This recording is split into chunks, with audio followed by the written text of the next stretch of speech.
আরে ব্রাজিল, তোমাদের স্বপ্ন একদম ধূসর হয়ে গেছে গা। তোমরা আলজেরিয়ার সাপোর্ট করলা, এখানে ধর্ম নিয়ে আসলা, কোনো কিছুই কাজ হইলো না। ওই লাস্টে আর্জেন্টিনায় জিতলো। আর তোমাদের তোমাদের ওই সামান্য একটা ছোট দলের সাথে জিততে তোমরা ড্র করো। হতাশ। আর্জেন্টিনার সাপোর্টাররা খুবই হতাশ। আমরা চাই তোমরা মাঠে থাকো। তোমরা যদি মাঠে না থাকো, তোমাদের সাথে তো আমাদের খেলা হবে না। আমরা আমাদের আফসুস এইটাই যে তোমরা মাঠে থাকো। তোমরা মাঠে থাকার আগেই সরে যাও।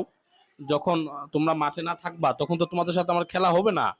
এই জন্য আমি চাই, মনে প্রাণে চাই, আমরা সাপোর্টার করি ব্রাজিল যেন একটা ম্যাচ জিতে। জিতে তারপরে মাঠে থাকুক, এটা আমরা চাই। আর আর্জেন্টিনা আজকে 3টা গোল দিল আলজেরিয়াকে। এটা আলজেরিয়াকে দেয় নাই, এটা ব্রাজিলকে দিয়েছে 3টা গোল।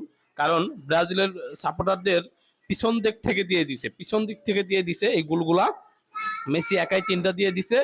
আর তোমাদের যে নেইমার, সে আছে খালি মার্কেট ভ্যালুর জন্য, তাকে টিমে নেওয়া হয়েছে এজন্যই, কিন্তু মাঠে সে খেলবে না। মাঠে সে খেলার অনুমতি পায়ও নাই, পাবেও না। তো এই আর কি, ব্রাজিল তোমরা আসলেও ফাজিল। তোমরা ফাজিল, তোমাদের সাপোর্টারও ফাজিল, তোমাদের দলও ফাজিল। তিনটা তিনটা তিনটা দিয়ে দিছি। এটা আমরা আলজেরিয়াকে দিইনি, আমরা ব্রাজিল সাপোর্টারদের পিছন দিয়ে দিছি এটা। ঠিক আছে।